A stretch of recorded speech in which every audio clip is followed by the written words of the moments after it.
પાલનપુરમાં નજીવી બાબતે મહિલાએ કર્યો બારડપુરા પોલીસ ચોકી આગળ આત્મદાહનો પ્રયાસ। ગંભીર રીતે દાઝી ગયેલી મહિલાને પાલનપુર પૂર્વ પોલીસ દ્વારા સિવિલ હોસ્પિટલમાં ખસેડાઈ।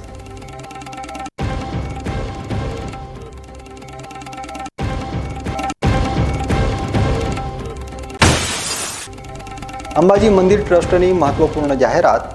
કોર્ટ કેસોના ઝડપી નિકાલ માટે 60 વર્ષથી નીચેના વકીલોની પેનલ બનાવાશે।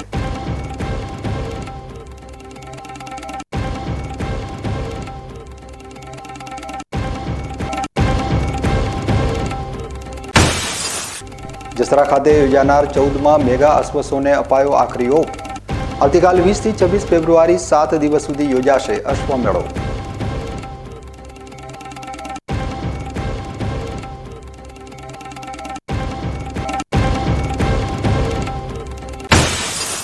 બનાસકાંઠામાં 84.52% રેશન કાર્ડ ધારકોના કેવાયસી કરાયા।